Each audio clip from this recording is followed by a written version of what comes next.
मैं प्रशासन से पूछना चाहता हूं, ये देश लोकतांत्रिक देश है, क्या यहाँ पे शांतिपूर्ण ढंग से धरना भी नहीं दे सकते हैं छात्र महोदय, चौकी इंचार्ज महोदय। इसके बाद से मैं आज बता दे रहा हूँ आपको, हो सकता हो भी जाए। अभी बात ये चल रही थी, जब वहाँ से बेल नहीं मिली सभी छात्रों को लेकर के जा रहे थे पुलिस वाले, उन्होंने कहा था अभी तो एक टेलर है, अभी मैं गुंडा एक्ट लगाऊंगा। और जो लोग बचे हुए हैं उनका तो धुआं भूला गया, सूरज खलता गया। उसके बाद से कुलपति महोदय ने फिर से पेटीएम किया आदरणीय एसएसपी साहब को कि एसपी साहब को। उसके बाद से उन्होंने नज़र बट्टू करके एक चैनल उसमें दिखाता है कि मीडिया वाले बोलते हैं सरकार के खिलाफ में, तुरंत कहता है पेटीएम पे 10 लाख रुपए प्राप्त हुए हैं। कहता है नहीं, मोदी सरकार मतलब फला सरकार ठीक है, सरकार का नाम लेकर। दरवाजे एक जगह बंद होने से ऐसा नहीं है कि भगवान में आस्था खत्म हो जाती है, ये सर्वत्र नहीं है। तो साथियों, आपने देखा कि गोरखपुर विश्वविद्यालय में विगत एक हफ्ते से छात्रों और प्रशासन के बीच तनातनी देखने को मिल रही थी और कल शाम को छात्रों और प्रशासन के बीच गहमा-गहमी हुआ और यह गहमा-गहमी जो है झड़प में बदल गया।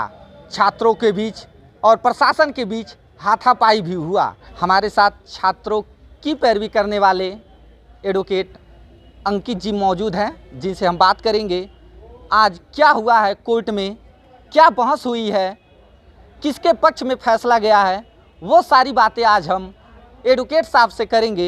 ये फैसला किसके पक्ष में गया है, तो कि क्या आज हुआ है कोर्ट में। सर, बहुत बहुत स्वागत है आपका एबीसी हिंदुस्तान चैनल में। सर्वप्रथम मैं आपकी और आपके तमाम दर्शकों का हार्दिक अभिनंदन करता हूं, आपने इस प्लेटफॉर्म पर मुझे मौका दिया। ये मोनार्की की तरफ बढ़ते जा रही है। इशू ये है कि अभी हाल में अपने इलाहाबाद का भी मामला देखा हुआ था, 400% फीस वृद्धि जो की गई थी, यहाँ पे भी उसी संबंध में कुछ छात्रों की मांगे थी, जिसको कतिपय जो वर्तमान के वाइस चांसलर हैं, जिनके पर पूर्व में भी पूर्णिया में तमाम तरीके के आरोप लगे थे, उनके द्वारा बड़ी बर्बरतापूर्वक और आप कहिए कि बदनीयती से जानबूझकर लड़कों को उकसाया गया, जिससे कल की ये दुखद घटना घटी। तो क्या लग रहा है, उनको क्या सज़ा होगी अगर छात्रों को जेल भेजा जाता है तो? देखिए, तमाम जितने भी केस के तथ्य हैं उनका अवलोकन करने के बाद ये देखा गया। कौन कौन सी धाराएं छात्रों पे लगाई गई हैं सर? देखिए, जो सर्वप्रथम धाराएं लगाई गई थी वो सारी जमानती प्रकृति की थी। बेलेबल ऑफेंसेस थी, जिसमें 147 का ऑफेंस था, 323 था मारने पीटने का, 427 था जिसमें 50 रुपये से ज़्यादा की संपत्ति का नुकसान जिसका दावा किया जा रहा है, 332 था जिसको कहा गया कि सरकारी काम में वो बाधा पहुंचा रहे थे, जबकि वो शांतिपूर्वक प्रदर्शन कर रहे थे।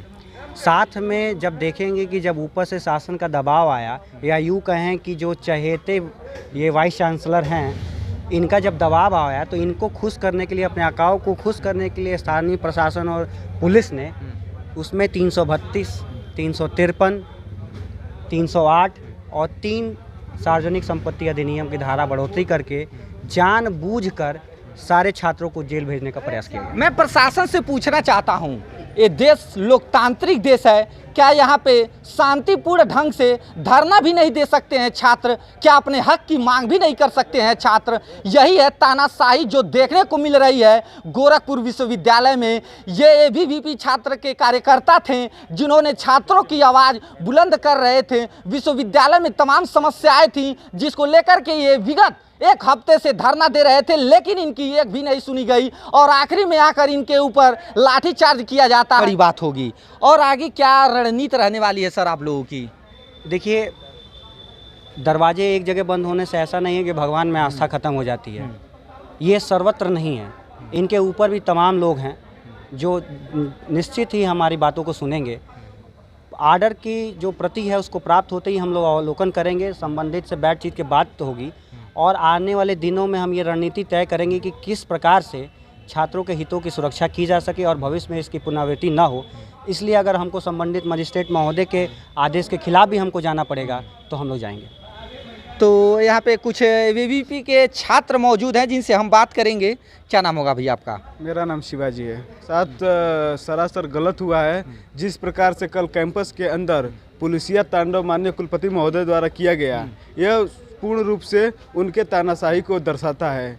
जैसे पहले उनके इसके पहले भी क्रमिक हमारे धरने चल रहे थे, कल भी क्रमिक धरना शांतिपूर्ण तरीके से चल रहा था, लेकिन अचानक पुलिस प्रशासन को बुला करके बिना छात्रों से बातचीत किए और जैसे कुलपति महोदय पूर्व नियोजित साजिश के तहत पहले तो हमारे छात्रों के ऊपर पहले यहाँ के कोतवाल अमित चौधरी ने, यहाँ के चौकी इंचार्ज अमित चौधरी ने पहले प्रहार किया। इसके बाद वहाँ हमारी छात्रा बहनें थी, उनके बाल नोचे गए हैं। जिस प्रकार से घृणित कार्य हुआ है, छात्राओं के साथ कहीं ना कहीं बर्बरता देखने को मिला। जी, उस कैंपस के अंदर जो कहते हैं ना कि एक विद्या का मंदिर होता है, विद्या का मंदिर को सारा तार तार करने का काम यहाँ के कुलपति, भ्रष्ट कुलपति ने किया है।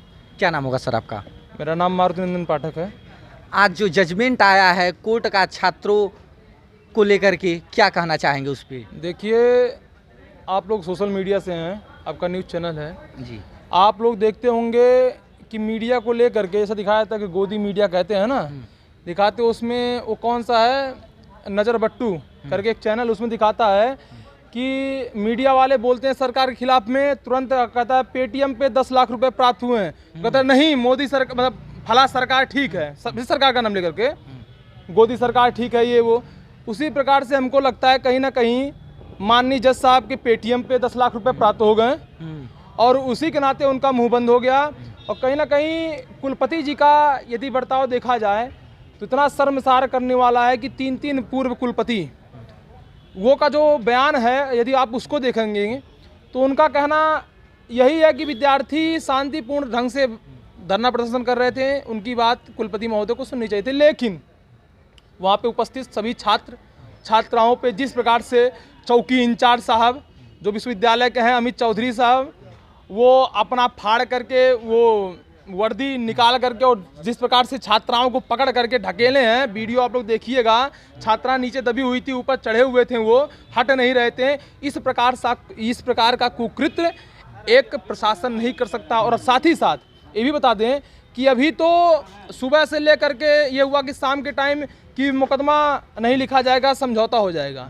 सुबह के टाइम मुकदमा लिख दिया गया। हमने कहा चलिए हाथापाई हुई है तो 504, 506, 323 ये लगे, 147 लगे, लेकिन ये जो 7 CLA लगा यह मुझे समझ में नहीं आ रहा। वो भी चलिए ठीक था, कोई बात नहीं, 7 CLA लग गया। उसके बाद से शाम होता गया, सूरज ढलता गया, उसके बाद से कुलपति महोदय ने फिर से पेटीएम किया आदरणीय SSP साहब को कि SP साहब को। उसके बाद से उन्होंने बड़ा आरोप लगा रहे हैं। मैं बहुत बड़ा आरोप लगा रहा हूं, और कहीं ना कहीं आरोप क्यों ना लगाया जाए। ये बताइए कि जब रात में कोई धारा नहीं लगी, दोपहर को पकड़ा गया 4 बजे, रात भर कोई कार्रवाई नहीं हुआ, कोई मुकदमा नहीं हुआ, सुबह के 6 बजे कौन सी मुकदमा लिखी जाती है? 6 बजे मुकदमा लिखा, ठीक है, कोई बात नहीं।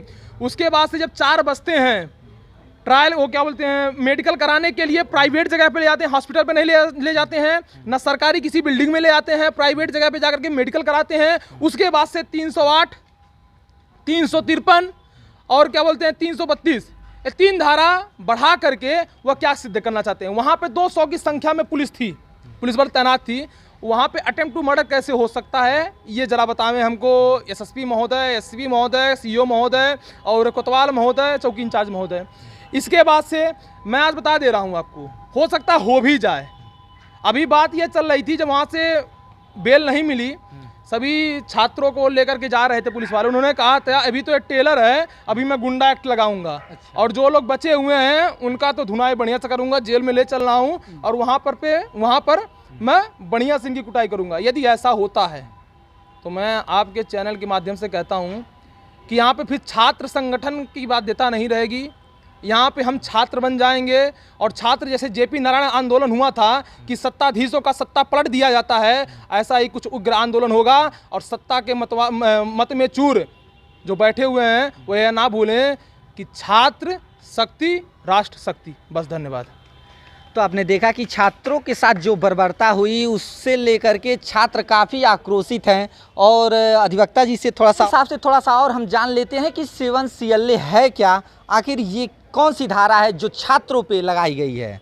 थोड़ा सा सर इसके बारे में हमारे छात्र जो दर्शक हैं, जो छात्र ये वीडियो देख रहे हैं विश्वविद्यालय के, थोड़ा सा उनको बताइए संक्षेप में। देखिए, मैं आपके चैनल के माध्यम से आपके दर्शकों और जो विधि के छात्र हैं या जो भी तमाम दर्शक हैं उनको ये स्पष्ट करना चाहूँगा कि जब समाज में कोई अपराध एक तरीके का, एक पर्टिकुलर नेचर का जब बढ़ने लगता है तो उस समय समय पे जो आपराधिक अधिनियम है उसमें संशोधन होते रहे। ये आज से नहीं, ये अनवरत 1908 से, जहाँ तक मेरी जानकारी, 1908 आया, 1932 आया, 2013 में जब आपने निर्भया सुना होगा तो 2013 का CLA को निर्भया एक्ट कहा गया। अच्छा। 2018 में जब अमेंडमेंट आया तो उसको कठुआ कांड के लिए अमेंड किया गया, जिसमें रेप के पीड़ितों की सज़ा को बहुत गंभीर किया गया।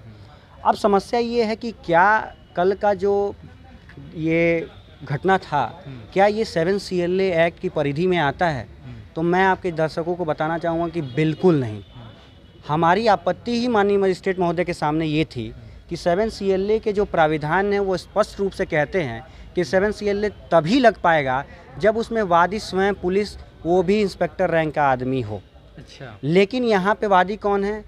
महान भ्रष्ट आदमी जो पूर्णिया से तड़ी पार होकर यहाँ पे किसी के टुकड़ों पे पलने के लिए तमाम तरीके से बैठाया गया है, व्यवस्था बना के, उसके एक तहरीर पे छात्रों के जीवन को बर्बाद करने के लिए 7 CLA एक्ट, वो भी 1932 का एक्ट, जिसके अधिकांशतः जो सेक्शन हैं वो रिपील, जिसको कहते हैं कि डिलीट किए जा चुके हैं, वो प्रेस की, आप जैसे प्रेस की जो छात्रों की बातों को, समस्याओं को मुखरता से रखते हैं, उनका दमन करने के लिए वो एक्ट लाया गया था। इन मूर्खों को ये भी नहीं पता है कि कब किन धाराओं को उपयोग करना चाहिए। दबाव में आकर, जैसा कि भाई साहब ने कहा कि पेटीएम का जो टोन बजते ही उनका दिमाग का टोन घूम गया और उन्होंने इस तरीके की जल्दबाजी में गलत काम किए।